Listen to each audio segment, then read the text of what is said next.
Blessings, everyone. Thank you for joining me.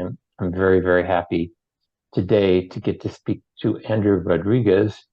And I first met Andrew online, as I do a lot of people that I interview. And then Andrew also has a really good YouTube channel, and we'll talk about that later. And I'll also put link into the video description because Andrew's got some really great interviews on there, and I think that I haven't really seen anywhere else on the internet. So I think people should take a look at it. And thank you, Andrew, for joining me today. God bless you. Hey, thanks for having me on, Joseph. Thank you. Could you tell a little bit about your story? Yeah. Whatever you want to share. Well, I'll give a brief overview and then you can dive in different aspects if you want. So, I'm a licensed professional counselor here in Pennsylvania. I'm married, no children. I'm a born again Christian, non-denominational, charismatic. Uh, I am a certified reintegrative therapist. Mm, So I do my consulting with Joseph Nicolosi Jr. Uh, in 2015, I was awarded the Joseph Nicolosi Senior Award for Student Excellence.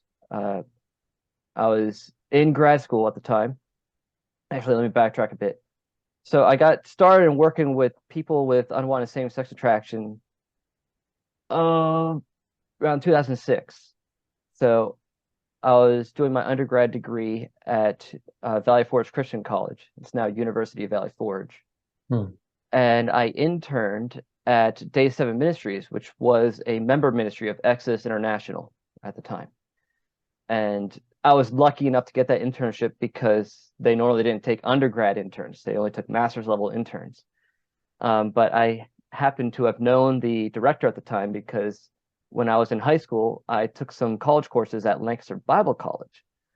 And the director of Day 7 was an adjunct professor there. So I took two of his psychology courses and I was like his teacher's pet. So uh, he was my connection there, which is interesting because he was a former homosexual himself. He has since went back into homosexuality. no. But interestingly enough, though, he was he if it wasn't for him, I wouldn't be in this field.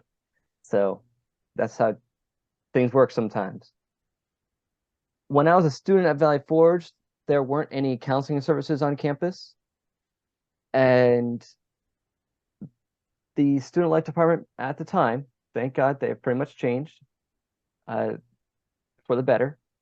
But for the most part, the student life department was a disciplinary agency, and they pretty much took a don't ask, don't tell approach to students who were clearly dealing with some sort of same-sex attraction or homosexual struggles or just sexuality struggles or just porn or sex addiction issues. It was very arbitrary how they might deal with things. So, and they would refer out to other counseling practices in the area, but it was real shot in the dark if you get a good therapist, let alone one who is in line with our values. So, because I ended up working at the practice where they would refer people to, and they all thought it was a Christian counseling practice, but it used to be one. So, Mm, anyway, when I was a student there, especially after I did my internship at Day 7, I had more and more friends coming to me struggling with either porn addiction issues. I myself had my own background in my high school years of struggling with like compulsive masturbation. It was my way of coping with my loneliness and my mm, poor self-worth. And it was really through my own growth and understanding my identity in Christ that I came out of that. And so I had a real passion and heart for other guys who struggled with those areas, but didn't have anyone they could talk to. So I became like an accountability partner to a lot of different friends. mm. And it just became more and more either guys with heterosexual porn issues or guys with unwanted same-sex attraction were crossing my path. And so God was just sending these people in my way, but they didn't have a place to go.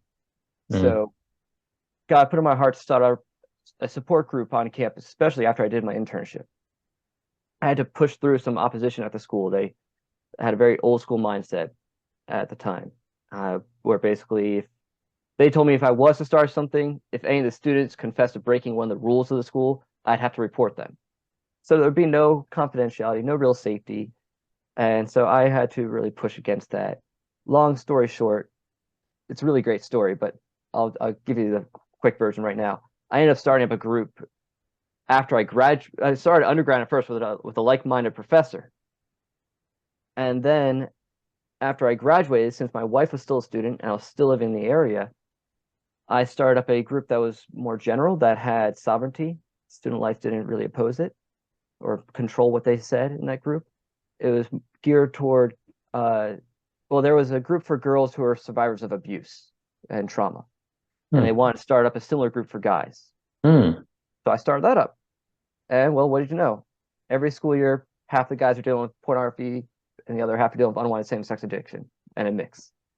So it was marketed as a group for guys dealing with pain from their past, and yet it became a group for guys with sexuality struggles. So that was just God's hand in that, and I led that for 8 years. Wow. And so I worked my full-time office job. I was working at a counseling center, but I was just in the office staff. I wasn't a therapist.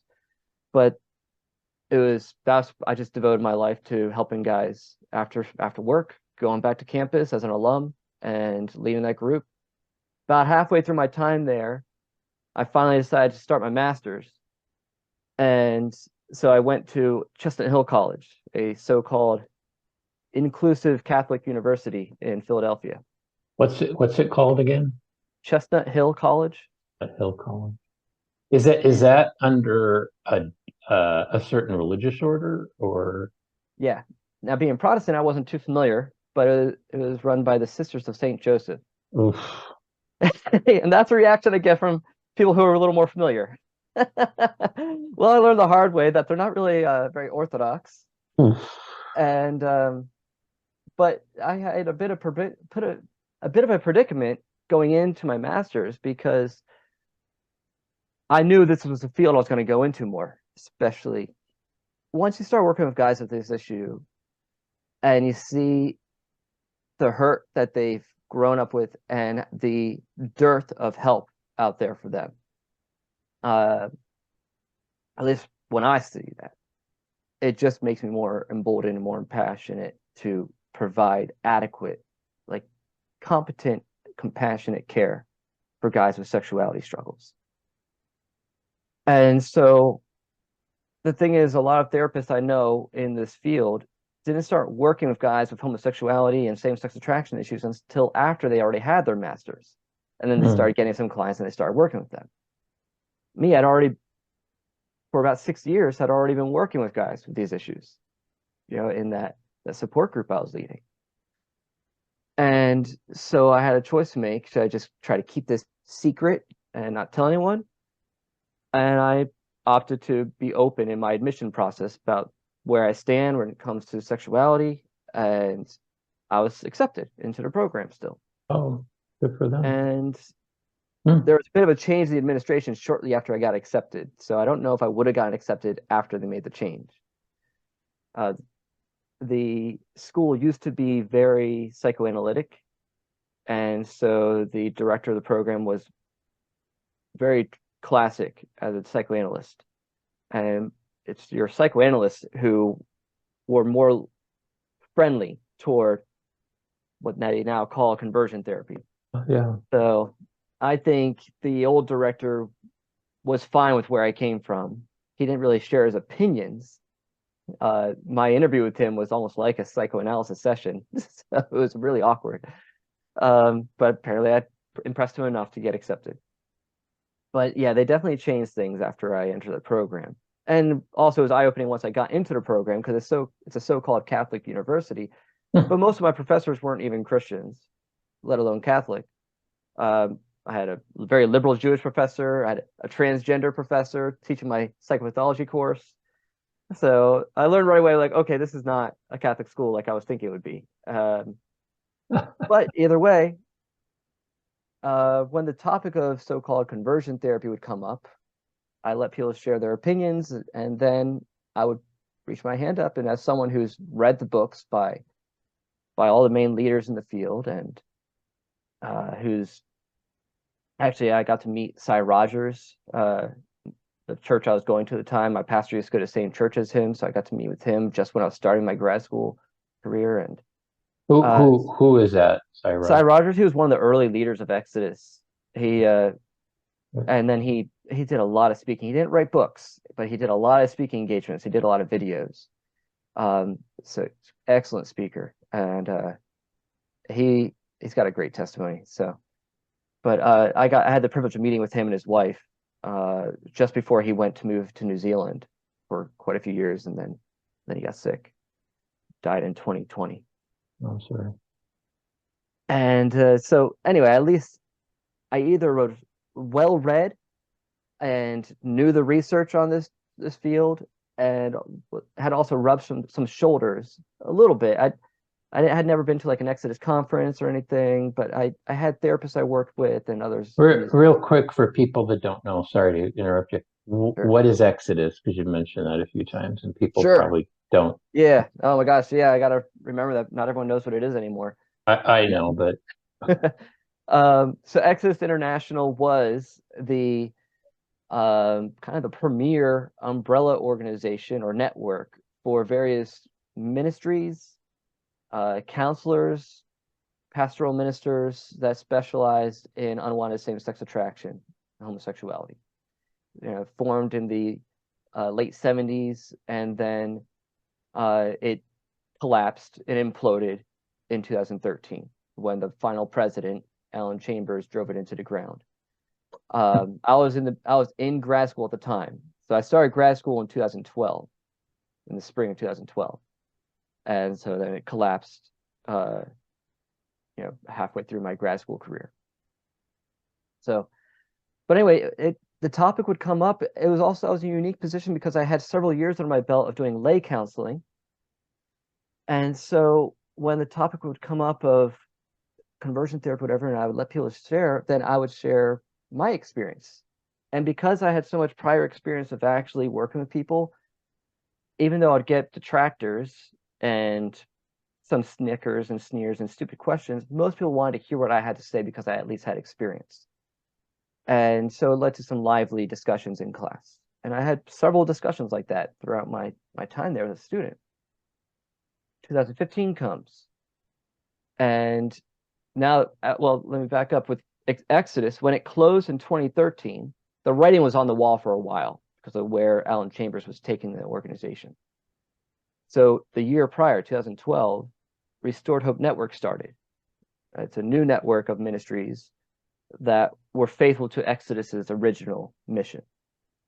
And they had done their first few conferences further out west. But 2015, while I was finishing up my grad school career, I was finishing up my year-long internship, June 2015, Restored Hope Network had their conference in Lancaster, PA, which is an hour away from where I live. It's where I grew up, and it was close enough to where I was living. So I was like, awesome, I'm going to be able to go to my first ever conference. And it also was interesting because it was the very same weekend that the Obergefell decision came out. So what a great place to be when that decision came out, then amongst all of these brothers in Christ who are in this field. And we lamented together and everything. But the day before I left to go to that conference, I got an email from my university telling me I had to stop my internship. Wow. So I literally was 4 weeks away from finishing my year-long internship and then graduating. And they told me I have to stop my internship and then schedule a meeting with the school because they became aware, and basically just quoted from my bio, which was on my internship site website, that I have experience working with guys leaving homosexual lifestyles and coping with unwanted same-sex attraction. So that's like word for word what I put in my bio, which is true. I had experience doing that. Well, because that smacks of conversion therapy, they wanted to put a halt to that. To this day, I don't know why that was suddenly an issue then, because I had been so open about my work throughout my grad school career. It wasn't like it was a secret. So I figured, all right, fine. I'll go to this meeting that they want, and the truth will prevail because I'll just point out, I've always been honest about this. I was accepted on the premise that I do this type of work. I brought it up in class discussions, and that should clear me. And they should be like, all right, our bad. We should have known better. Let's correct things going forward. We won't let another person in the program like you. They didn't want that. So I got to rub shoulders with a lot of good people when I was at the conference, the Restored Hope Network conference. And not being a Catholic, I just wasn't aware of kind of some of the inner workings, some of the politics in the Catholic Church and the different divisions going on there.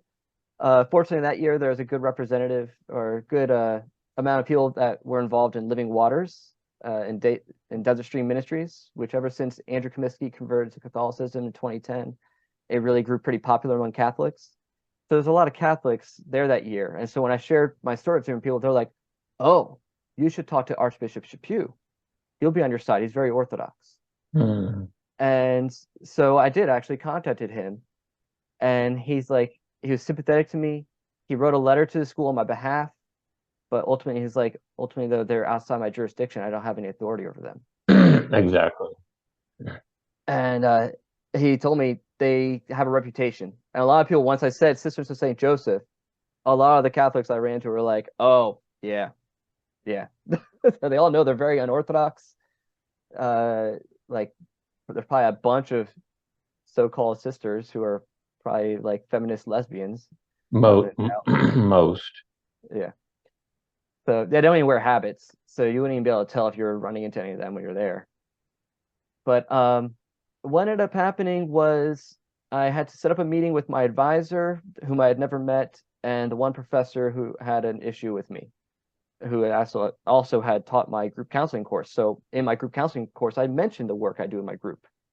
He never had a problem with it then, but now he did. So I had a meeting with them. I had brought a lawyer with me, but they weren't prepared with their lawyer.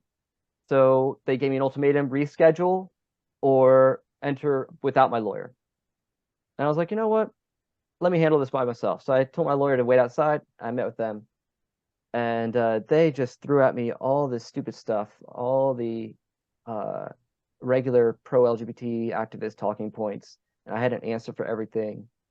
And when it came down to like, well, what if it becomes illegal to do this type of work? I'm like, well, that wouldn't be a just law because I'm not doing anything wrong. There's nothing unethical about what I'm doing. And like, well, just what if it were?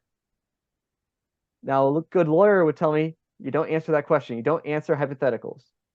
I didn't care. So I just said, well, then I guess that would put me in a position where I'd have to practice civil disobedience. So be it. And so that, I guess, did it for them.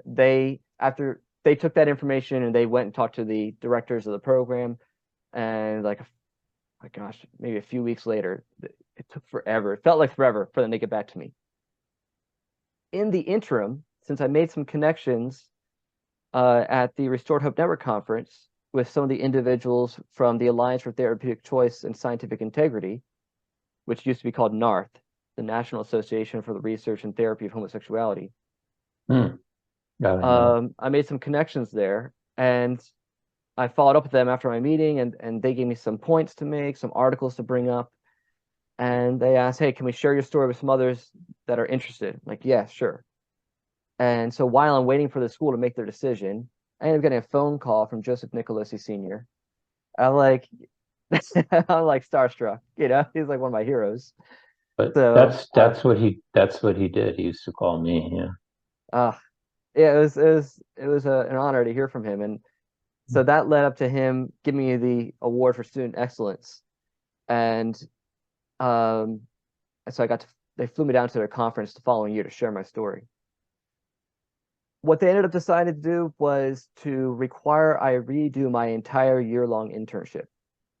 But of course, what they did was they wanted to find a new internship site for me. So they went all around Philadelphia and to other internship sites and told them, we have a student who needs a new internship, but here's the reason why he has to leave his current internship is because he's committed unethical practices. Oh, jeez. Mind you, I was only seeing one client at the time who was dealing with unwanted same-sex attraction. He's a guy who I used to see in my group that I was running. So I'd already been working with him for a while. But the main thing was because I said that I would always do this type of work, they viewed me as a threat to the field of psychotherapy. And so because they already had their minds made up that it's unethical, that it's dangerous, and that it's harmful and ineffective. Mostly dangerous. They're big purveyors of that lie. So they already have their minds made up. So basically, they go around saying they're going to find a new internship site for me, and it was with blacklist me. Yeah, it was with Human Rights International or GLAAD or a PFLAG. It I'm might as well kid- have been. Yeah. I'm kidding. I'm kidding. Yeah, they might as well have. So it didn't matter to me because my intention was always to go into private Christian counseling practice. So I didn't care what internship site didn't want me. But what they ended up doing was coming back and like, well, no internship site wants you now. So we're gonna have to remove you from the program. Oh, yeah. So fortunately though, I was able to graduate though. At this point I had lawyers because it took them forever to get back to me. This started in June. Didn't get an answer from them until November. So this was dragging on for a while. I got lawyers from the Independence Law Center. They're like a legal ministry here in Pennsylvania. So I'm really grateful for these sort of legal ministries. It's interesting. Some of the legal ministries have in their charter that they can't bring a suit against another religious institution. And because it was a so-called Catholic school, I couldn't get, say, like the Alliance Defending Freedom to come to my aid. It was against their charter. But fortunately, the Independence Law Center came to my aid. And we negotiated so that I was still able to graduate from Chestnut Hill, but with the lower degree. And then I'd have to transfer over the remaining credits to another school, which took me in. It was another Christian university.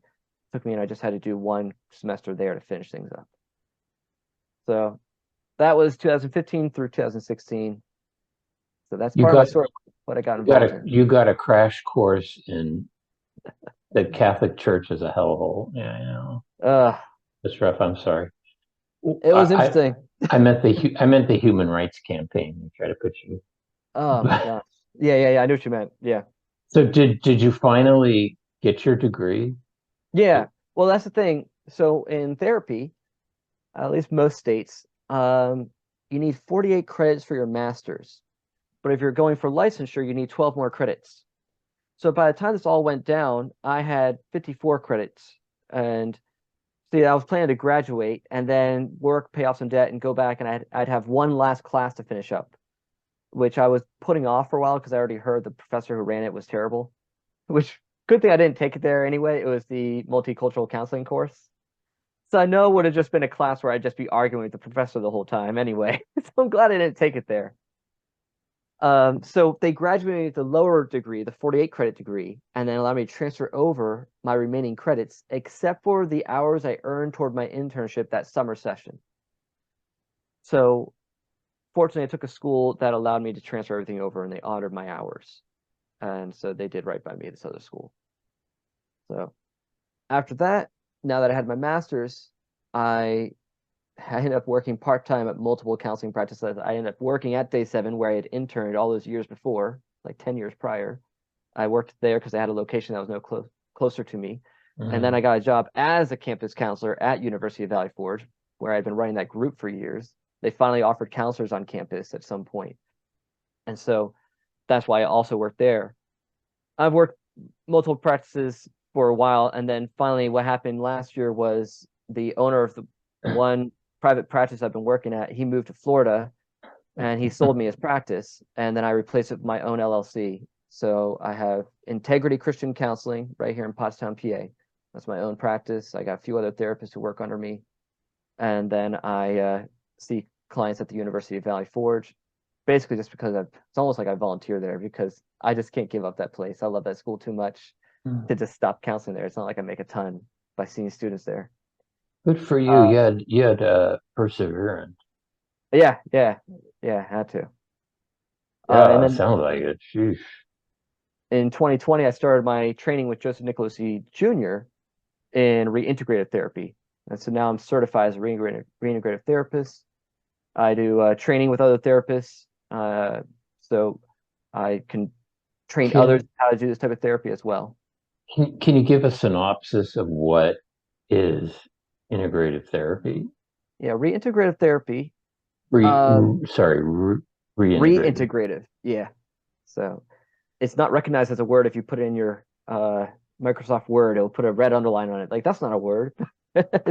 So, all right, let me give some background. So Joseph Nicolosi Sr. is the founder of reparative therapy. My former doctor. So you know. Good man. Excellent. Now, the problem is, well, while reparative therapy had gone through some evolutions over the years, it started off very psychoanalytic, And then he soon realized that working with clients with same-sex attraction, they need a more relational approach. And so it became more relational psychodynamic. 'Cause a true psychoanalytic approach is where the therapist says basically nothing the whole session, and the client just free associates. When I was doing my internship, I was interning under a psychoanalyst, like neo-Freudian classical psychoanalyst. He used the couch and everything. So I would record my sessions, and he would be horrified by how often I did what he called verbal units. Every time I would say something, or if I just went, okay. Any of those sort of vocalizations was considered a verbal unit. You think you got like 100 verbal units a session. For him, the ideal session would be maybe 10 or less, or the perfect session would be no verbal units at all. So basic idea is in psychoanalysis, the therapist is just like this blank screen that the client just projects all their feelings from their past and their early attachment figures or parents onto. What Nicolosi found is that clients with same-sex attraction, they have, likely because of their attachment wounds, they don't respond well to that. They need someone who's more relational. So he modified reparative therapy to be more relational. He was always willing to innovate. Then he also noticed that there's clients who just had a hard time connecting with their emotions. So he would call them Teflon jellyfish. You ask them what they're feeling, and they're like, I don't know. They couldn't get in touch with their emotions, their bodily sensations. They couldn't connect emotions to actual body sensations. And so he developed 3-point body work or intensive body work to help clients get in touch with how they feel their feelings. And then use that as a way to float back to certain memories, and then you reprocess those memories. And then he integrated EMDR, eye movement desensitization and reprocessing. So that was like the last stage of reparative therapy. Started doing in that version like 2010.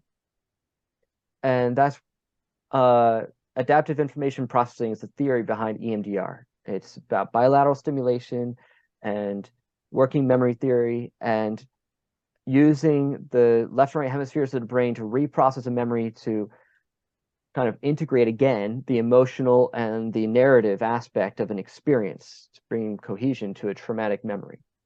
And what he found was that when we help clients reprocess traumatic experiences, after we help, sort of float back from an erotic experience or a fantasy, we find that the sexualization or the arousal associated with that fantasy or erotic experience is diminished. And so as SSA decreases, then perhaps the opposite sex attraction will spontaneously increase. So that's authentic reparative therapy in the later stages. The problem is the activists misused the name reparative therapy over the years. And they would call anything that they considered conversion therapy, they'd make it synonymous with reparative therapy. Like if you do a video on this stuff, or I see this all the time on my channel, these notifications from the Trevor Project, where in context, conversion therapy, also called reparative therapy, is blah, blah, blah. So they made it synonymous. And what they did was they also associated conversion therapy with aversive techniques like electroshock and lobotomy and taking ice baths and shaming people and coercing them. And so they were able to make the public associate all those harmful and just barbaric approaches that haven't been used in decades with authentic reparative therapy. On top of it, the activists quite ignorantly, willfully ignorantly, would malign the name reparative itself, saying, oh, you're trying to say we're broken, you're fixing the homosexual. Not understanding or not willing to actually do a little ounce of research and see that the reparative was referring to the reparative drive theory that was introduced by Elizabeth Moberly, that said that same-sex attraction itself is reparative in function, is to repair the unmet emotional attachment needs with the same sex. And so the therapy is to recognize that that's what the homosexual drive is for. Let's actually help meet those needs for attachment in healthy ways, so that serves a reparative function as well. but because the name is dragged through the mud so often, when Joseph Nicolosi Sr. passed away in 2017, his son just trademarked the name and retired it. It just became way too toxic. It's just like, you know what, people don't get it, and everyone who does some sort of counseling in this area is calling themselves a reparative therapist, even though they might not have actually done any training in actual in reparative therapy. So Joseph Nicolosi Jr. retired it, and then he introduced the name reintegrative therapy. And he says that it's different because reparative therapy proper was more explicitly designed to help people change same-sex attraction and explore their heterosexual potential. Correct. Reintegrative therapy, by definition, is a trauma treatment. It's an approach for treating trauma and addictions. And so it's not just for treating sexuality issues. So we want to make sure that it's distinct. It's a methodology. It's very similar to that latter version of reparative therapy, the one that incorporated EMDR. What we do in reintegrative therapy is we have several different protocols, the main one being the reintegrative protocol, where if a client has some sort of compulsive issue or addictive issue, some sort of eroticization or a fetish, we go to the fantasy or the behavior and go to the peak moment. And that could be whether we're talking about heterosexual pornography or sexual addiction issues. It could be a same-sex attraction or same-sex eroticization. It could be a food addiction issue, a gambling addiction issue, anything. You go to the peak moment of engaging with the behavior or that fantasy. It's still very emotion-based. So we want the client to actually experience the emotions and use that as our ticket to understanding what's beneath it. So we would say it's a very mindful, curious approach. We're not imposing a theory upon the client. We're facilitating them gaining their own understanding. So when we get to that peak moment, we then do an exercise called the gaze inversion, where we guide the client, or we invite them to imagine stepping outside their body, and at that peak moment, looking into their eyes. And just non-judgmentally describe what they see. Some clients have difficulty with that. Sometimes you got to help them gain more insight some other ways with some probing questions. What we tend to find is there will be different layers of awareness. Some people get to all three in one session. Some take some time. The first one will be that awareness of the euphoria of that peak state. Then the other will be the awareness of the underlying desire. Oh, I long to be held, be wanted. Okay, so say if they're fantasizing about some guy they're having sex with, and it's like, oh, it feels awesome, it feels good, I feel powerful, or something like I feel so loved. And then what's the desire? Well, the desire is for a man to want me. Okay. Yeah. And what does it feel like to desire that but not have it? It hurts. Okay. And then we ask them to focus on that feeling. And if a memory comes up, then we gauge that and we do reprocessing work from there. We might use EMDR.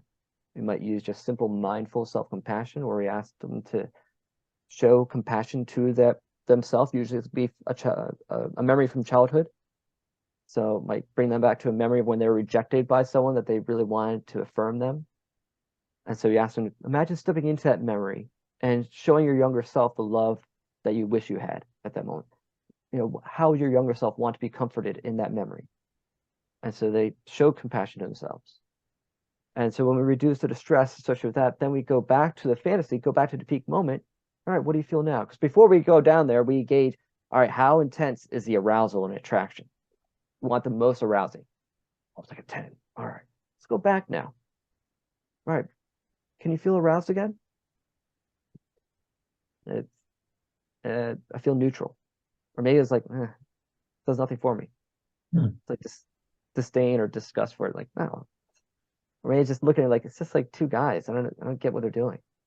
The feelings now associate, because there's nothing for the eroticization to latch on to anymore, because what gave it its appeal was the unmet need and the wound in the past. Resolve that, and it loses its appeal. So that's Very, very basic, but that sort of basic understanding of this issue is not present anymore, no. at least in the psychological field.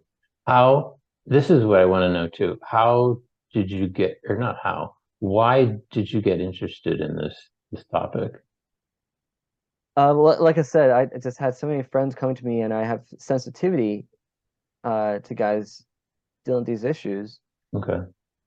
There's a few other reasons, but I think God sort of all brought together. There's a convergence of different factors. I have some members of my family with Mm, homosexuality in their backgrounds. hmm. One is still actively in a supposedly gay marriage. It's not a real marriage.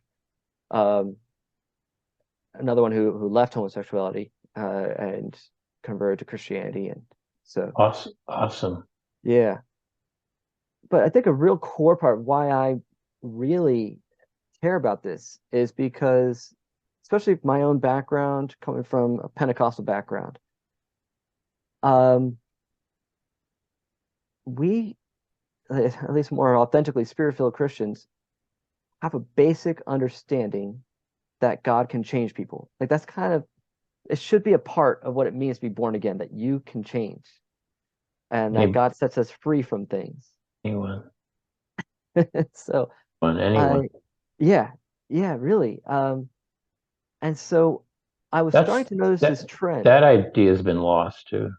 Yeah, yeah, and that's what bothered me. I've been noticing this trend in the church, in all the denominations, all the streams of the church, that homosexuality is just something people have to live with. That it's just uh, a cross they have to bear, or it's just they're born that way, or and there's a lack of curiosity about what causes it. And um, I think the lack of curiosity is really a protection against the difficulty that it takes to actually work with someone and walk alongside someone struggling That's with it. it. That's it. It's way easier just to say, you know what, you're so brave for sharing That's that it. you're gay, and we pray that you just feel welcomed in the church. And so when I saw at my university campus this sort of don't ask, don't tell kind of approach, and I see these guys who clearly are struggling with this issue, but there's no help being offered, no real genuine help. Like I break for them because when you know the underlying issues, if you have an ounce of insight, you can tell no one ends up having same-sex attraction out of nowhere. It has to come from some sort of brokenness. And so we are partnering with the enemy when That we is don't offer real help for that is home brokenness. that is homophobic.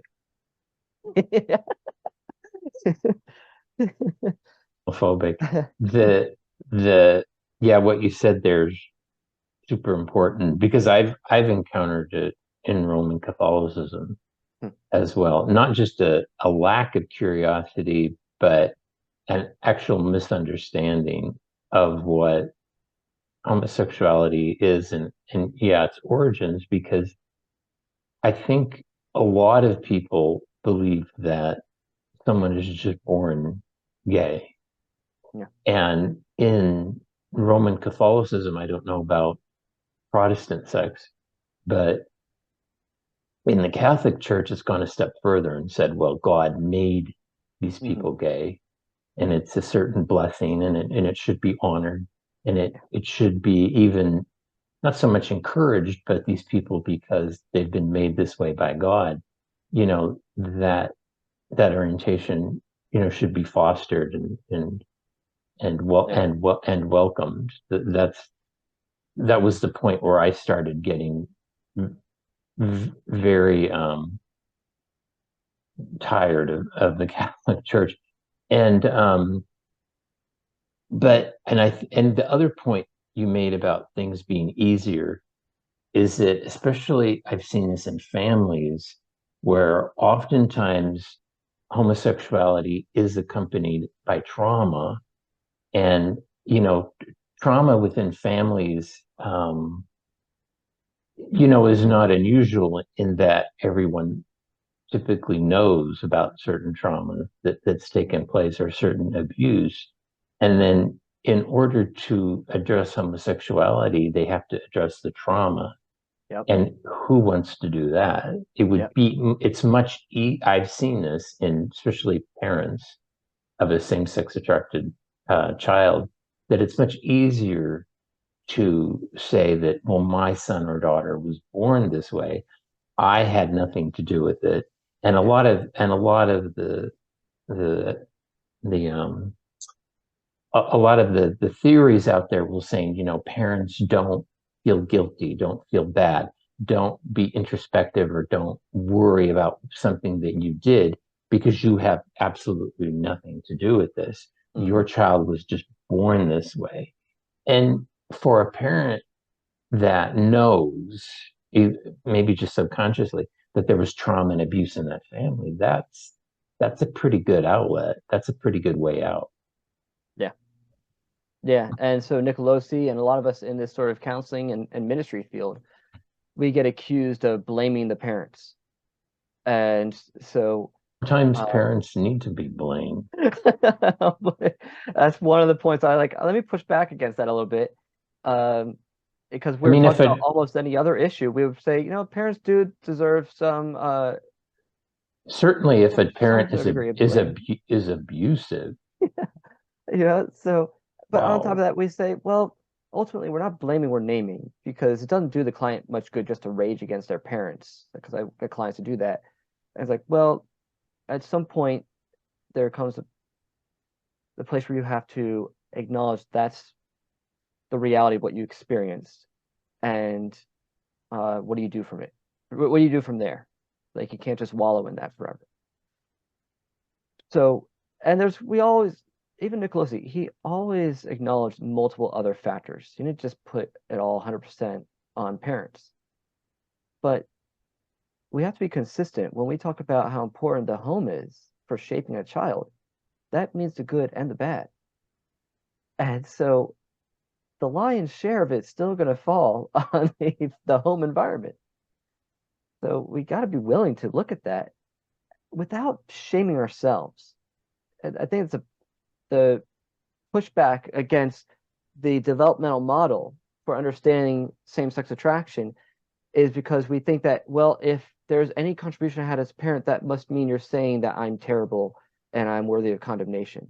Like, we're not necessarily saying that. But what if there's things you can change and improve?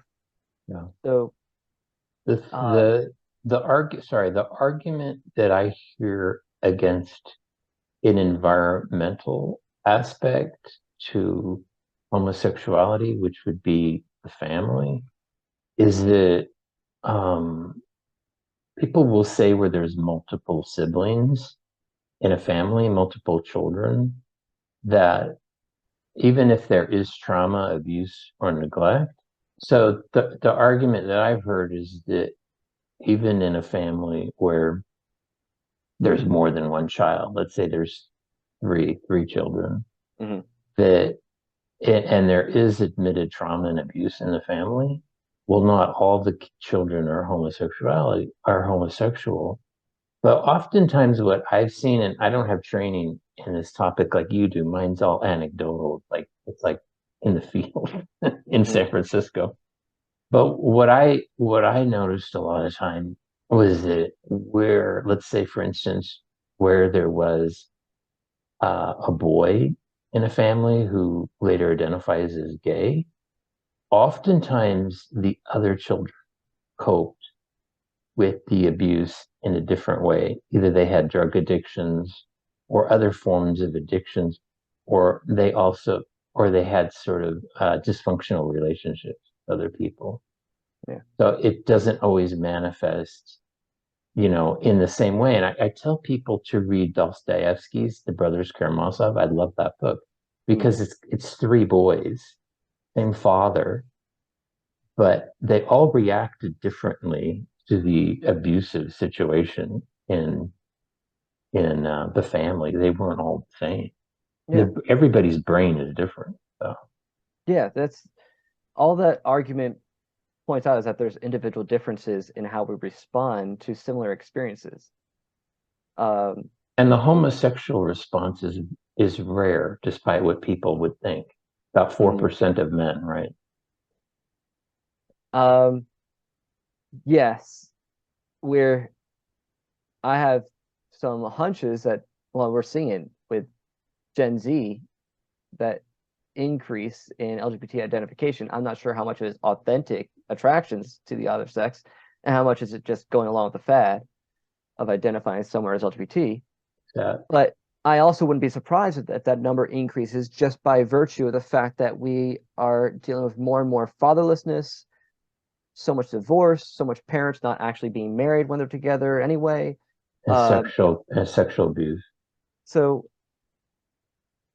one of the things I do when I teach people is actually, in fact, most of the time now when I teach on this topic, I start off not with sharing the root theories to what causes same-sex attraction, but really what are the factors needed for normative sexuality to develop opposite sex attractions appropriately.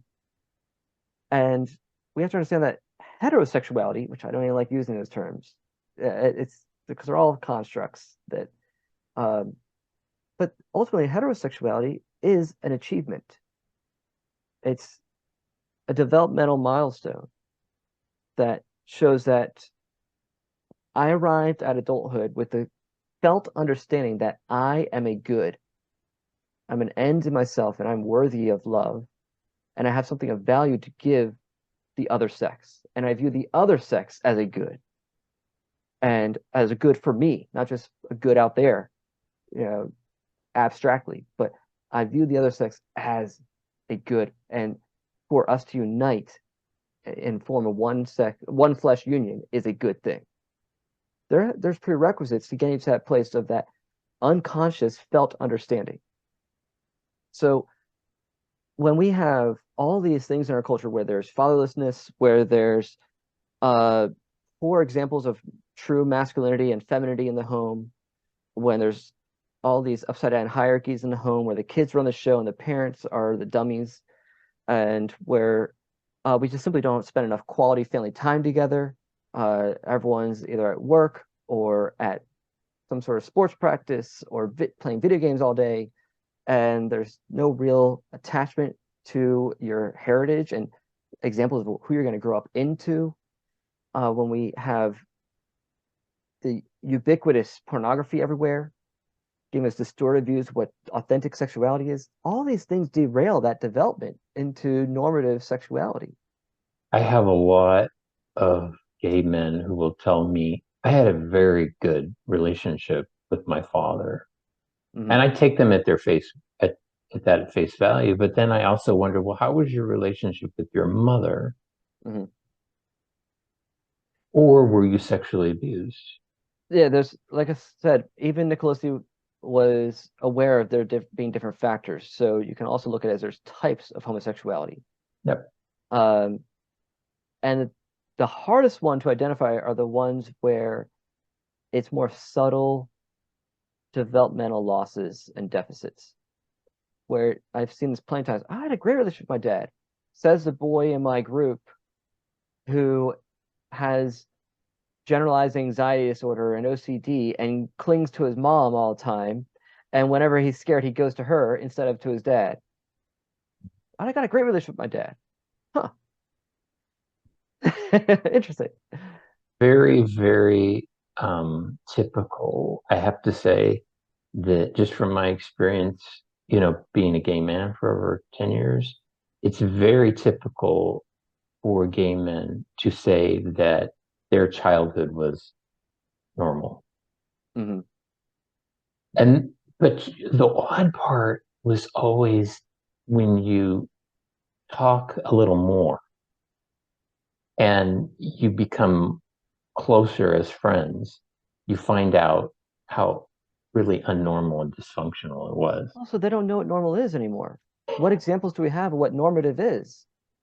It can't go by our TV shows. That we have hardly any depictions of what a healthy marriage is between a man and a woman, and what a good father looks like and a good mother looks like, and what boundaries look like in the home. We don't have much Can, examples of that. can I give you an example of where you have this sort of cognitive dissonance in a group?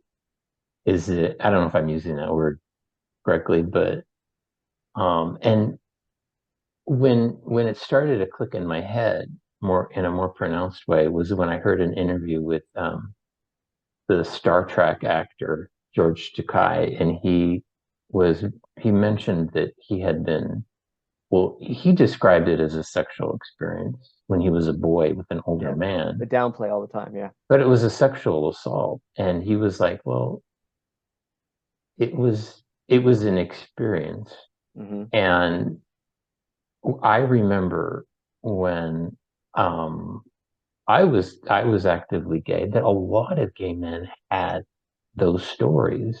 So as a group, we didn't identify it as traumatic or an assault or a molestation or a rape. It was a so-called early experience. Yeah. Yep. And that was my initiation into homosexuality. He awakened it in me. Well, yeah, Exactly.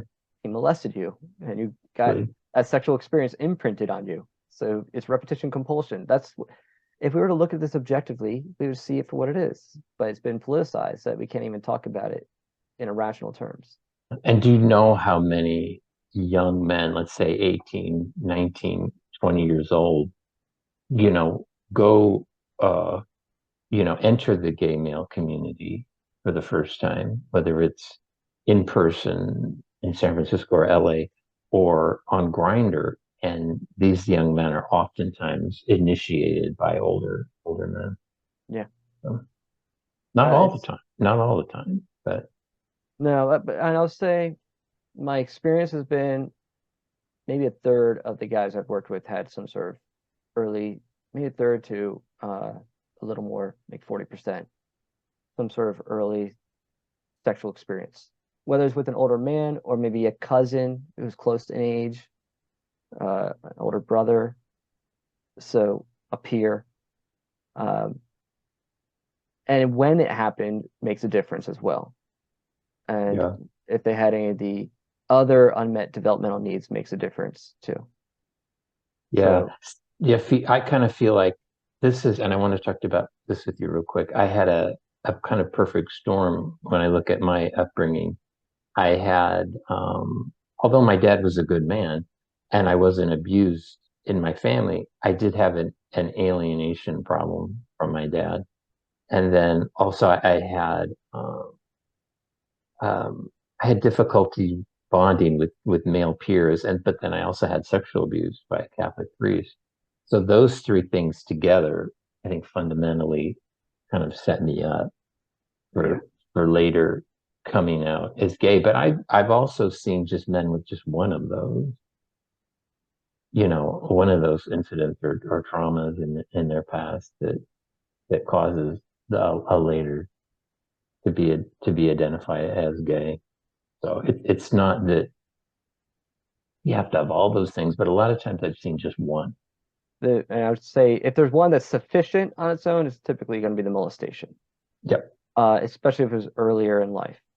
I would tend to see if it happened closer to puberty or right before puberty, that will be typically the guy who doesn't present as effeminate and could pass as a straight guy, and maybe he even has both attractions to both sexes. Um, and so it's typically those cases were the ones who had some sort of sexual experience, some sort of molestation, or some sort of peer experimentation at the cusp of puberty. Yep.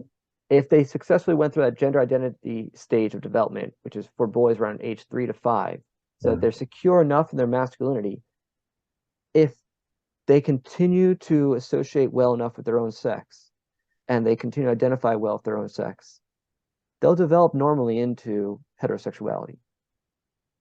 But you throw in a porn addiction, you throw in some sort of sexual encounter in that later stage after that gender identity stage of development, that can still derail it, but it might not look like full-blown homosexuality. Yeah. So hence why there's subtypes. Yeah. And you mentioned this too. I want to talk about temperament, Yeah. too, because you mentioned boys that are feminine. Now, that was me. And I think this is where temperament can play, and this is where I'm open to the possibility of there being some sort of biological, but I don't know how much temperament or personality is biological. Um, but I've seen this in families, like I talked about examples where you have multiple children in an abusive family. Typically, the child that has a more sensitive temperament is the one that will later manifest homosexuality. And that was certainly me Oh because yeah. I had a more artistic, sensitive, shy, sort of lacking confidence, not interested in sports, physically uncoordinated, all that stuff. So that was just my temperament. I don't know how much of that was biological or just how much of it was the way I grew up. I kind of think Yeah. this is the chicken before the egg kind of thing. Is it sometimes I think the lack of sort of masculine affirmation sort of set up that sort of temperament, that sort of introspective, I'm going to sit and draw on the bench while the other boys are playing Yeah. soccer or something. So it's sort of like Calling what that personality style a what natural came temperament can what came also be one of those cop first? outs. Yeah, the alienation and then the Hmm. temperament, or the temperament leads to the alienation. I don't know.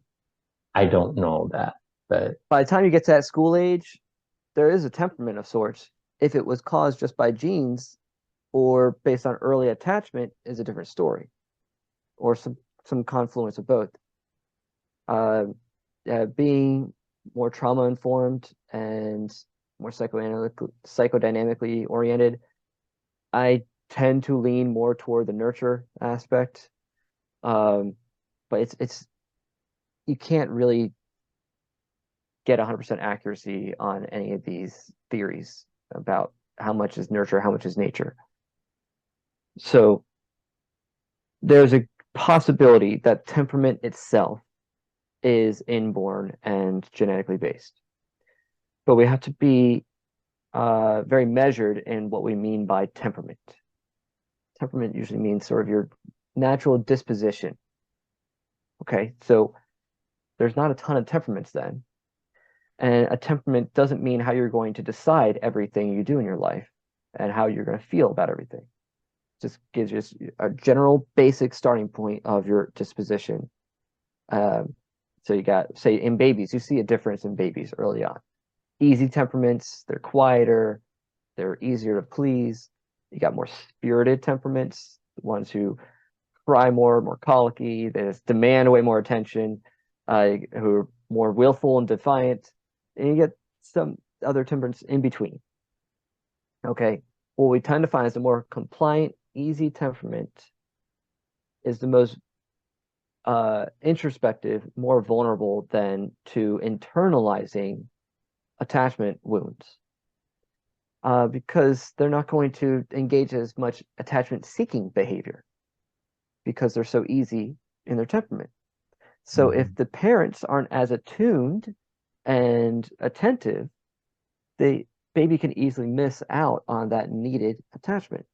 So when you got that factor combined with the temperament, that can increase then that introspective nature and sensitive nature. So to say that sensitivity that boy has is just because he's born that way, I can't tell because it could have been start off a little bit that way, but increased because the parents weren't as attuned and because he wasn't as demanding as a baby. mm-hmm. Or there could have been a loss. Maybe the baby was sick for a while, had to spend more time in the hospital because there's a critical period when a baby needs that attention. It's like in infancy, there needs to be no break in that connection. And if there's a sustained break or inconsistency, it can set up that It's loss really of important. attachment. And This there's is a really critical period. Yeah, this is really important because people, I think, don't understand infant development because I got two questions for you because a lot of guys I talk to are like, I was always gay. I always remember being gay. I have no memories of not being gay. Okay. And then the other thing is that, especially with mothers, with women who have a gay son, I've had conversations with them and they're like, in 2020 hindsight, they're like, I always knew he was gay. I knew he was gay. But I put on a dress when I was a little boy. Did that mean I was gay? But I think they're seeing things and they're sort of connecting the dots in the way that they would like to. You know what I'm saying? They're reinterpreting their past experiences based on the new identity declaration. Yep. Oh, it makes sense now. What they're usually identifying is that there was some sort of attachment loss that was felt at a profound level from early on. And the root issues go back to a pre-verbal age, before the child can put words to the experience. And so say a boy who had that loss of attachment with dad, and maybe that was preceded by some sort of malattunement with mom. Mom wasn't consistently attentive and really properly attuned to the boy, meaning that when the baby wanted attention, mom was there for it and gave him the attention. When baby wanted some space, mom backed off, gave the baby space. Because you can have it either way. Mom could be over attentive or not attentive enough or inconsistent over an extended period. That either of those different attachment or malattunements and misattachments can lead to some sort of insecurity in attachment. That preps the baby or the little toddler who now needs to bond with dad in ages 3 to 5. If dad isn't attentive and attuned, for the baby to then be more, all right, I'm done. I'm not going to go through this again. But it's so unconscious because it was pre-verbal. It was a trait carried on from infancy. And so the child, the young boy, can engage in what we call defensive detachment. So to prevent from being hurt more from loss of attachment, just disengages more. And the dad tends to have, and we see this a lot with our clients, their fathers were guys who were just sort of preoccupied. They might not have been rejecting fathers, they might not have been abusive fathers, but they were just in another world. They didn't know how to engage their sons, didn't know how to enter into their son's world, or they didn't have proper motivation to. Or they were busy. They were busy. Part of this, Yeah. You can also look at this at a macro level and see that part of the problem is our industrialization. We've taken ourselves out of what is more natural to humanity, which is more the agrarian society, where the boy spends most of the time with the family. And once he's old enough to, he works with the dad all day. Now we have what we try to call quality time. You got to spend some quality time with your kids. After you come home, you're drained and you have nothing left in you. And you got to make the weekends count for something. And you drink, Yeah. Or you watch TV. But normally in traditional societies, quality time came out of quantity time because you just were immersed in the world of your father and your uncles and the other elders of the community, and just quality time just came out of that context. Now it's like we got to make it count. Well, Andrew, it's also that there used to be a break between a boy's life when he was a pre-adolescent, which was in the home with the mother, but also with the father too. But then there was a pretty severe break when initiation boys, entered the world of men. And sometimes it was through a form of apprenticeship where a boy, if let's say he had a certain artistic temperament, was put in that direction with a guild or anything, and he entered the world of men. And boys don't really have that now. I can't find that. I mean, we hunger for it though. Schools are very female centered, public schools. But that drive for initiation, we naturally crave it. So what becomes our new initiation? Your first sexual experience. Mm-hmm. You're maybe getting your driver's license. Maybe some of them are positive experiences. Some are not so positive. They become becoming the highest ranking player on Call of Duty. It becomes stupid arbitrary stuff because boys are always, because masculinity is more of an achievement because so much of it is based on the affirmation you get of from the masculine. Because of the fact that we start bonded with mom. Mom provides a feminine mother provides this nurture that affirms you for just being. You're secure in your identity just for existing. So I often joke that a mom could love a serial killer. They do.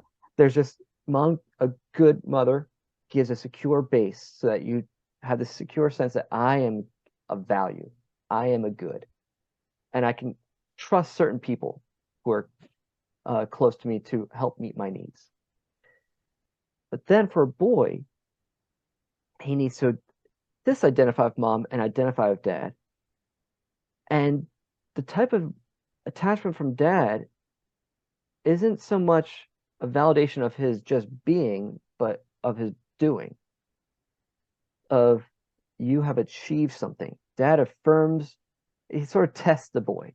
He challenges and stimulates and tests the boys to show what do you have. And he still needs to be affirming throughout that process so that no matter what, dad still loves him. But there's a sense of achievement when you get dad's validation. It's different from the validation you get from mom. It's almost like mom's validation is a given. But the validation from dad is like an accomplishment. And you get that approval from dad. It's similar for girls as well. When dad draws his daughter forth and treats her like a lady and affirms her beauty, it gives her a template for how a man should treat her. And she feels like she's arrived as a woman when dad calls her beautiful. Yeah. Yep. It's a shame. Yeah, sorry, moms, you don't get enough credit, but it's because you are so good at bonding that it enabled this to even happen. Yeah. I've seen this play out with some men that had some traumatic experiences in their youth, but they had an affinity for sports, and a lot of times that relationship, maybe with the team and the coach, was able to fulfill that. I always think of like Yeah. Mike Tyson and his coach early on, who had really helped him, and because Mike Tyson was just set up really early on in life for a lot of problems, but tragically then his coach died right before he became famous, and his life took a different turn. But that does help. But what do you do with the boy who is not athletically, inclined? Yeah. And I can see, because it played out in my own life, because we're talking about a lack of masculinity in Western civilization, is that where do you have it? And I've always made this argument. I don't think a lot of people get it. I would say it's a false sort of masculinity, but where you see the tropes of masculinity still is in the homosexual world. I mean, it looks very masculine from the outside. You're certainly going to be in a community of men. So if you long for that, well, that's a place you're going to go. Yeah. And they're playing with the stereotypes of masculinity. And I think what drives them to do that is because we've become myopic in the West, or at least in America, of what it means to be masculine. And we've lost sight that there's actually several valid archetypes for masculinity. We've only seemed to affirm the warrior archetype, the man who goes out and conquers and beats, whether it's through sports or through the military, the superhero. I love that stuff. All right. But there's other archetypes as well. The philosopher archetype, the artist, poet archetype. I'm also an artist. If I wasn't a therapist, I'd be a comic book artist. So I could show you my camera's a little bit messy in my room, but I got a huge comic book collection. I've been, as soon as I could hold a pencil, I was drawing. Wow. I didn't like sports that much as a kid. I had a lot of the same factors. I can relate to a lot of the guys I work with because I didn't relate in the same way that other boys in my community would associate with being masculine. I still became secure in my masculinity though, because I still valued other things that got affirmed in my masculinity. But I think just in general in our culture, we need to get back to affirming the other archetypes of what it means to be a man. Yeah. The people laugh at me too for bringing this up as an example, but it's not an accident that the first like modern gay icons were the Village People, who were guys dressed up in these costumes of sort of typical masculine images: the cowboy, the Yeah, construction worker, the policeman, the marine. That was not an accident. That appealed to gay men for a and it's reason. quite revealing because that's at the root. So I just did an interview with one of my colleagues, Robert Vazzo, and we discussed how we both have we have a shared theory. I was developing it independently of him, and then he mentioned something in one of our Zoom calls with the Alliance for Therapeutic Choice, and I'm like, let me run this idea by him, and I was pleasantly surprised that he shared the same idea I had. That ultimately, same-sex attraction is fetishistic in its nature.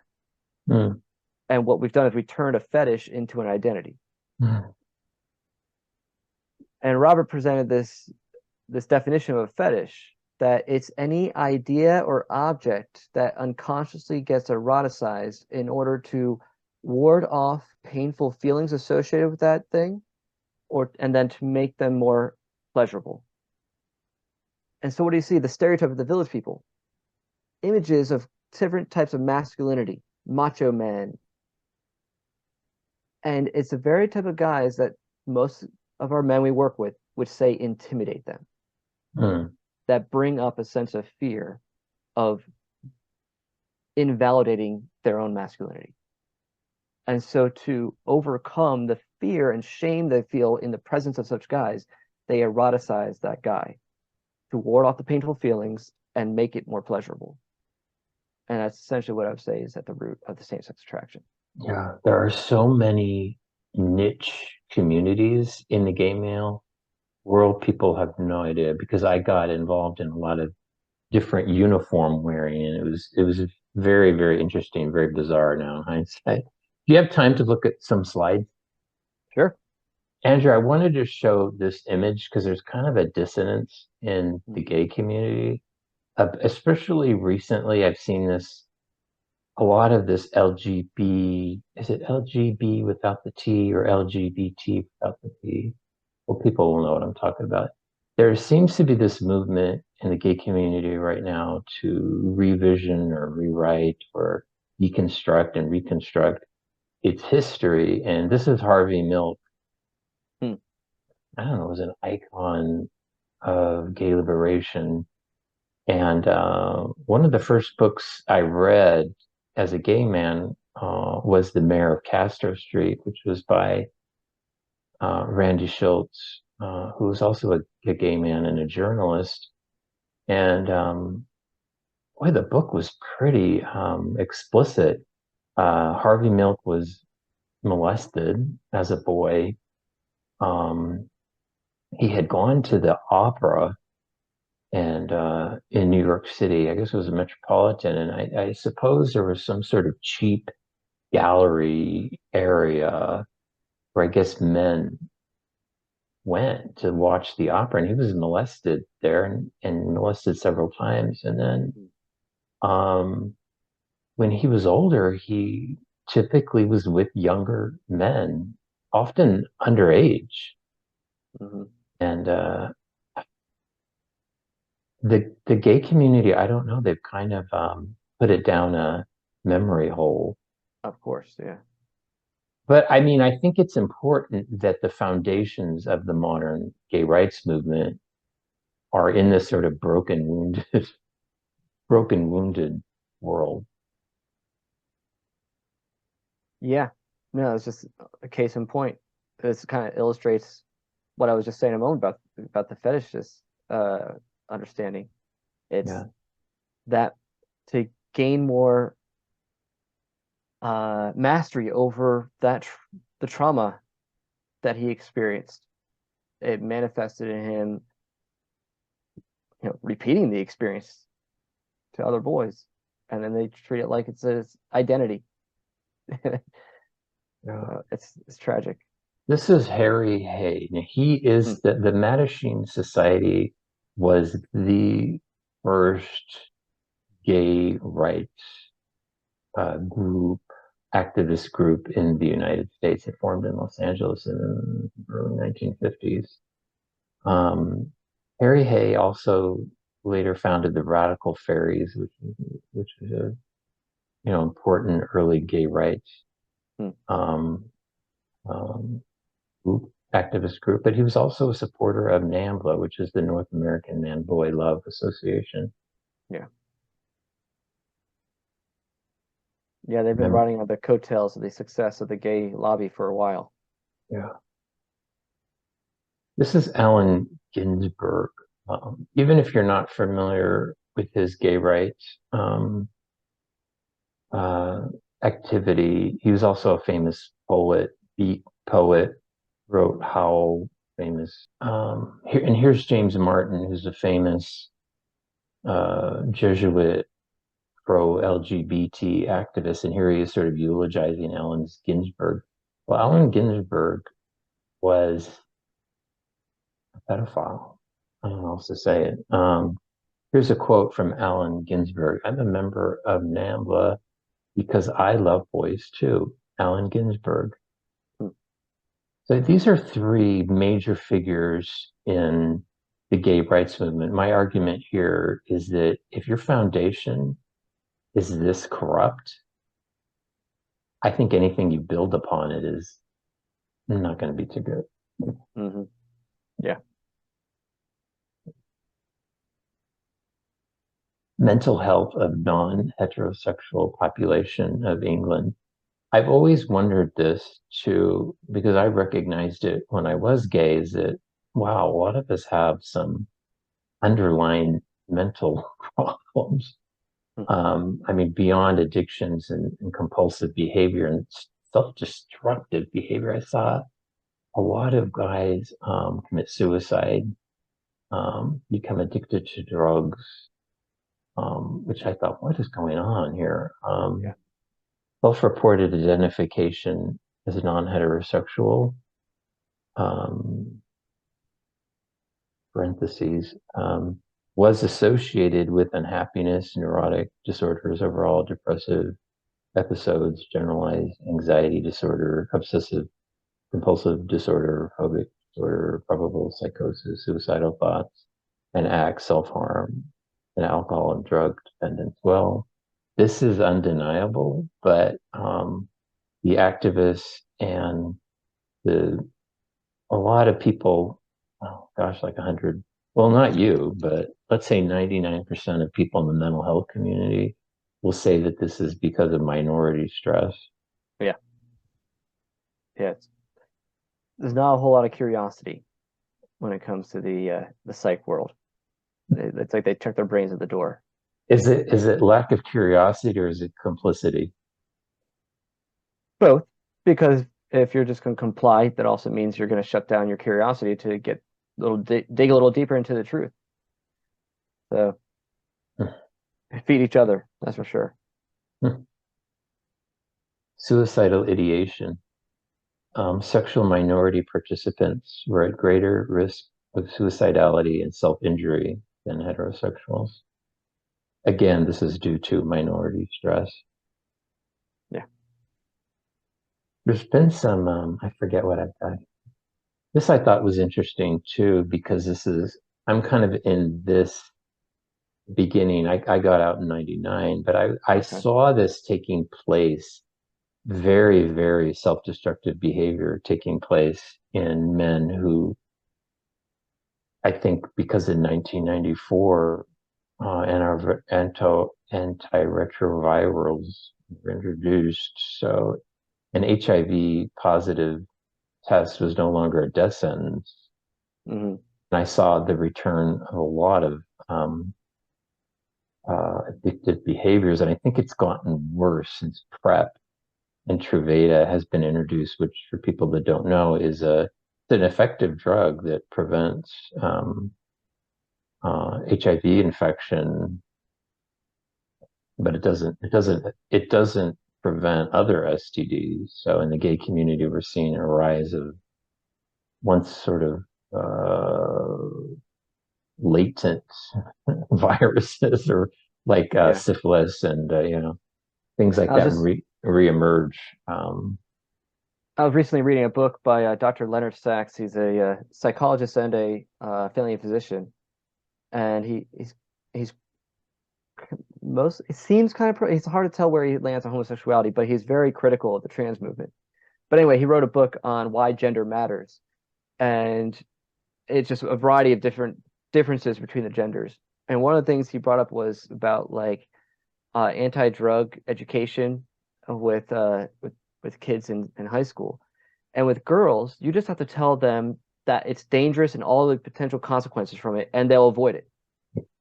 Boys, you tell them that it's dangerous, it increases their desire for it. What works for them is just simply boundaries. You need to put boundary around them because otherwise the guys will go after what is dangerous. And so you're like, don't we know by now how dangerous gay sex is and unprotected anal intercourse is? And yet we don't talk it about has that. not decreased. You can do latest research within just the past 5 years.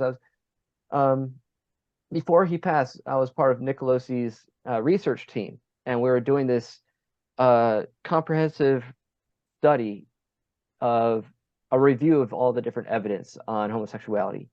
We had to cut it off at some point, but we're reviewing journal articles, and there are recent articles showing that unprotected anal intercourse is just as prevalent now as it was back in the AIDS epidemic.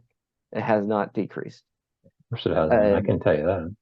so you would think, well, don't we know enough how dangerous it is? That doesn't matter to guys. That's why we got things called bug chasers, guys who are like trying to catch it. So because just telling guys that something is dangerous is not enough to get them. It makes it more enticing for them. Yeah. It's not discussed, that all the behavioral aspects of this. No. People have a weird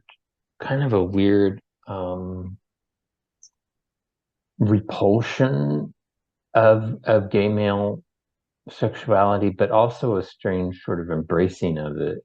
I think they think of it in a very sort of sanitized way. It's like two guys sitting at home watching The Love Boat, but they don't really understand that. That's what I tried to bring to the conversation, is kind of like, well, you don't get it.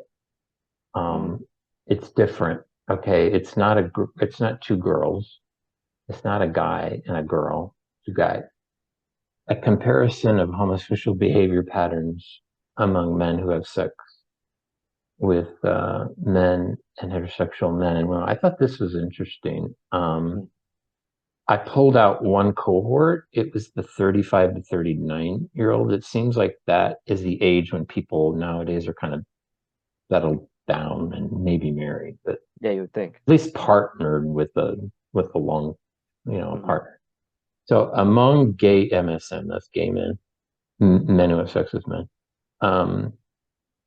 72% in that cohort right there form a new partnership within the previous year. Now, let's go to the straight people. It was 21% in women, excuse me, 21% in men and 10% in women. Some big difference. hmm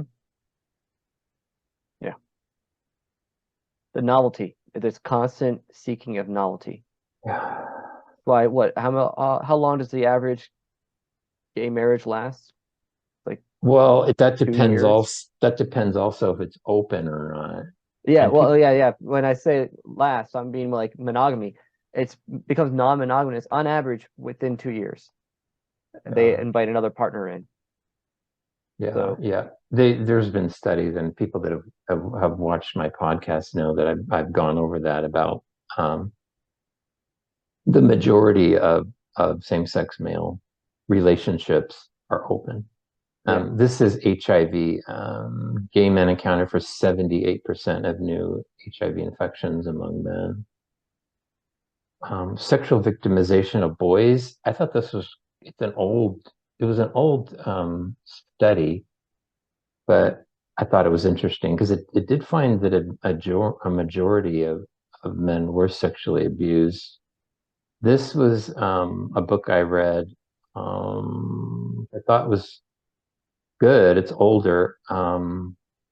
And it talked about boys, it is speculated, are reluctant to admit victimization because it clashes with the expectations of masculinity. The homosexual character of most abusive boys may also inhibit disclosure. So, I'm thinking that a lot of this abuse is underreported. I've had this argument with people in the Catholic Church a lot because well, I'm the one of them. I've never reported my abuse, although I've talked about it. Is that a lot of people, um, I shouldn't say a lot of people, 80% of the boys in the Catholic Church 80% of the victims in the Catholic Church of sexual abuse were male. Mm-hmm. And I would say that the majority did not report. Mm-hmm. I know a case of just one case where there was multiple molestations at a school. One boy reported, two committed suicide that never reported. Mm. So this is an interesting study. 46% of the homosexual men, in contrast to 7% of heterosexual men, reported homosexual molestation. Mm. What do we say? Actually, I think that's one that I brought up in one of my videos. I remember that study looks familiar. So, What do we say about that? well, I homosexuality is not naturally producing, and you want to form a community out of homosexuality, you gotta find some reliable way of producing more members of that community. right. When you build your whole identity around being an activist so that you're trying to build up your numbers, Yep. then you gotta find more ways to recruit people. Yep. And what easier way to recruit people than to groom them into it? Boy, that is dangerous to say that. I've said it because I just feel that it's true. That it's true that I think I was certainly groomed and then abused. So Yeah. Now that said, especially I might get myself in hot water for what I said in this interview. um, that is not to say that every individual no. with same-sex attraction has that intent and is one of the groomers out there. Yep. And I made that clear when I did this three-part series on the gay agenda. Like, there are plenty of people who have same-sex attraction and they just want to live a quiet life and just even if they want to continue engaging in homosexuality, they're not looking to recruit more members to the community. They have no interest in these grooming tactics. They just want to be free to be on their own. And so there are those. Then there's individuals who are probably not even actually same-sex attracted, but they're allies of some sort who just want to feel good about themselves. So they take on some sort of activist passion, and so they want to promote the cause of LGBT inclusion. And so, what does that look like? And we opened up the doors to this with Obergefell, and the church was really sitting on its hands with that one.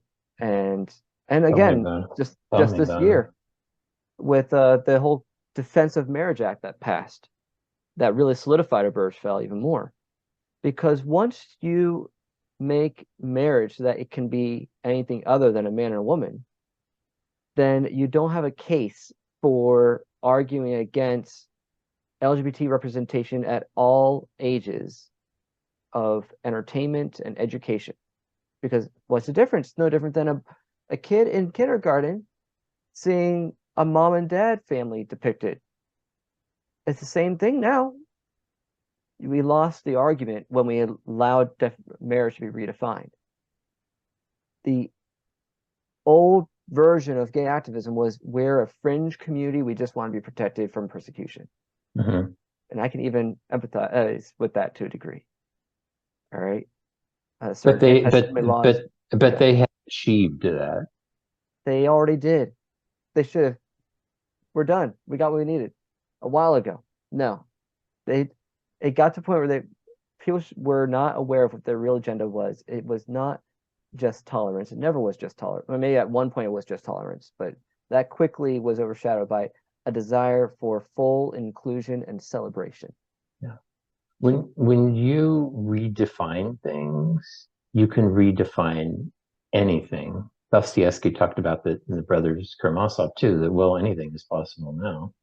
And I noticed this is when I was talking to a transgender person, male to female person, and very, very nice, very smart, um, very considerate towards me that, wanted to learn more because when I was gay, we didn't have transgender, we had transsexuals as far as I can Yeah.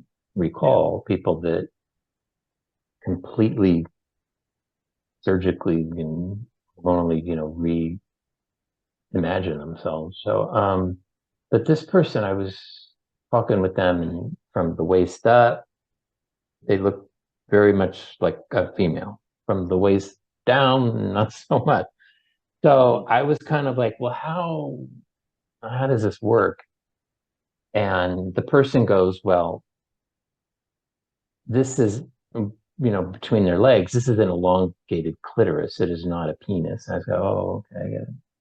But I thought, well, this is our fault. This is my generation's fault because we said that an anus is just like a vagina. There's no difference. So when you start reimagining all these organs, well, they can do the same thing. So, Any and they orifice will did. do. I wasn't upset with them or saying, well, you're nuts or anything, or Mhm. I did it. I did that. So it's just a logical, Yeah. not progression, regression. So, Yeah. We've lost touch with the reality of what our body communicates. So, yeah, pretty crazy. I've kept you long enough. I wanted to end. Oh, let me hit my share screen.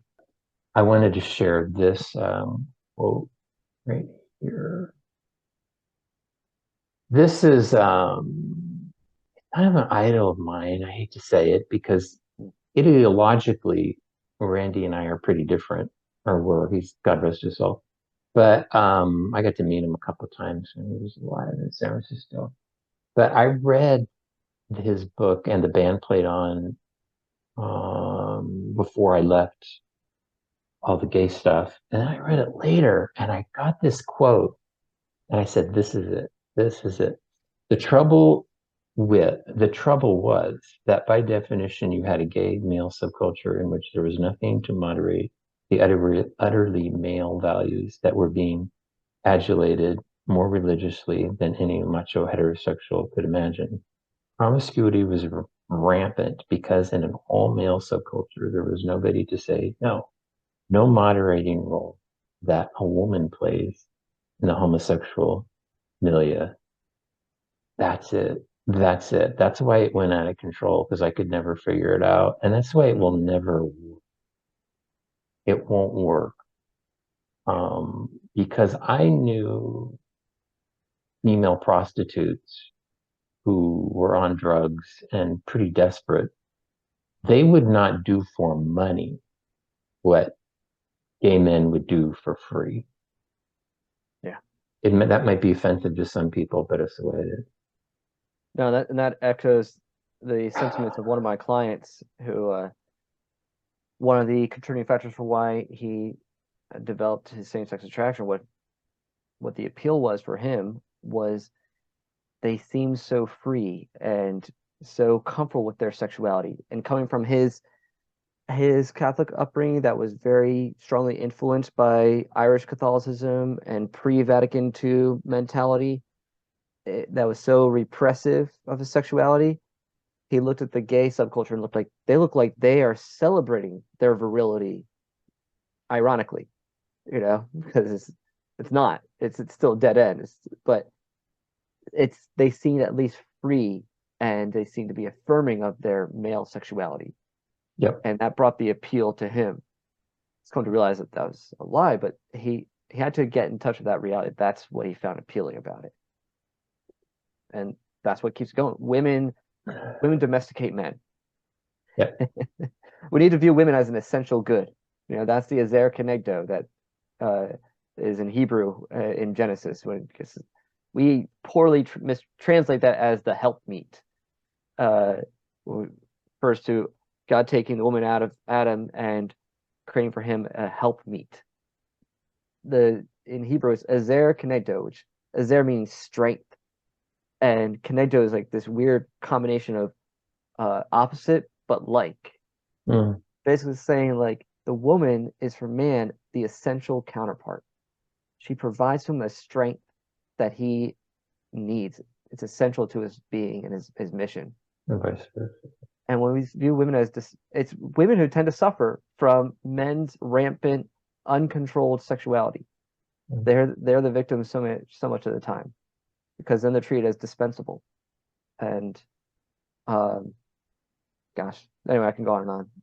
No, no, but no, you're correct. And there's an interesting scene in the film version of And the Band Played On, where with Lily Tomlin was playing one of the characters, and she was taking a health inspector, somebody from the I forget who he was, some federal group, but a health inspector to a bathhouse, and he was like, "What is going on with all these men, going into these different rooms and having sex anonymously?" And she goes, "Well, what happens if you were in here with all these Playboy bunnies and these women wanted to be with you? What would you do?"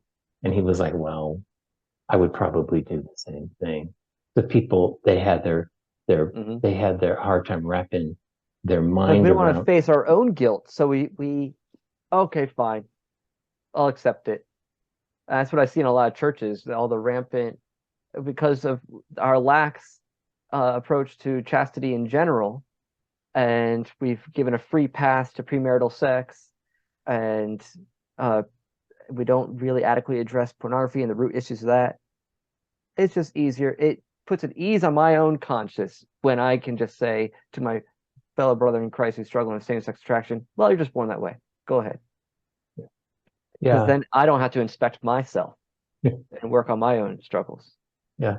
And I want to end it with one thing, and you can say whatever you want. Randy Shields, I was talking about, but I think he cared very, very deeply for the community that he was in, and I think people uh, hated him for it at the time because he was willing to speak the truth. And I think Andrew is doing that too, because I mean, you certainly had to suffer to try to get your education, and you're not doing this sort of work because you hate gay people. Um, because, and I don't do this either because and I imagine my own life as when I was an 18-year-old boy, alienated, I'd been abused, and although not everybody experienced that, I think a lot of since we've been talking about men, I think a lot of young men go to the gay male community with a certain loss already. I think there's a desire for love, and I Of think there's a course. desire for companionship and affirmation. It's not in my head because it was 1988. It was the height of the AIDS crisis. I was thinking, well, I wasn't ruling it out, but I was like, I'm not necessarily going into this for sex because this is kind of scary, but I want a community and I want some affirmation. I want some love from these men. So that's why I'm here. But I think what your work and other people's work can do to help people is that you don't have to do those other things to receive that love and affirmation and compassion. You can get it in other healthier ways that don't involve putting yourself at risk. And when you can accept those things in a more psychologically stable place, that's Yeah, my I know end. that's it. We need communities of in the church and in just a community in general that provides those unmet needs, Yeah. because uh, that's really being your brother's keeper. That's really caring for your fellow man, for your Yeah. fellow brother in Christ. And I've never told people, well, you can't be gay. I can't tell you what to do. but there's a lot of psychological trauma that is involved in the gay community that needs to be addressed. And then maybe later on you can make a better decision. Mm, yeah. Yeah, especially in you do a lot of street witnessing and evangelism to the gay community at the pride marches and all that. So you're not going in there fire and brimstone. That's not what they need. No. No. And the mental health issue is big. So I think I think the gay community isn't addressing it. They're kind of sweeping it under the carpet. Well, if we have more acceptance, if we have gay marriage, then everything will be cool. If we have trans this in the schools, everything will be okay. If what's It's the never going to be next one? enough. No, the world is Especially not when enough. you see how many also, it's funny, the more I work with guys with same-sex attraction, the more I have to also work with obsessive compulsive disorder. Yeah, So many of them have OCD. yeah. And with OCD, there's an intolerance of uncertainty. And enough is never enough. Yeah, I got this one client who he's I don't want to say too much because I don't want to risk him seeing this and getting getting hurt by it. But uh, he's working on himself in cosmetically. Okay, Oh, I'll that's just too say that. bad. And it's like he doesn't need it. He doesn't really need it, but he's nitpicking over every little part of himself, Oh, and it's too bad. it's just never enough. It's never. And I was like, you're not going to be satisfied. You're going to keep trying to work at every little imperfection you have and or perceived imperfection. So anyway, why am I bringing that up? Because this That's why there's a demand, stereotype of gay men being, oh, he's so neat and clean, he must be yeah, gay. Well, because we have OCD. yeah, but that demand for acceptance, that sort of obsession and the intolerance of uncertainty means that if you keep demanding acceptance, it's never going to be enough. And like, well, can I get accepted more? Can I trust this acceptance I'm being given? Is it genuine enough? Mm-mm. Is it authentic enough? I'm not sure. I got to keep checking. I got to keep demanding more. I got to get more certainty about it. It's an endless quest. So that's why when we're not treating the underlying issues, we're making ourselves a slave to insanity. Yeah, yeah. And the road ends with our Lord Jesus Christ. He's the Savior. So I had to figure that out. Nothing I found out there in San Francisco, you're right, is ever gonna fill the vacuum that I had in my soul. Yeah. Only our Lord. Yeah. Thank you, Andrew. Oh, thank you. Like I said, I could talk about this stuff for hours. So I I'm could glad too. you had a big enough time for it because I'll just go on and on. So I appreciate the opportunity. No, thank you. Thank you for sticking with me. Well, Yeah. have a great day. See you, Take care. Andrew.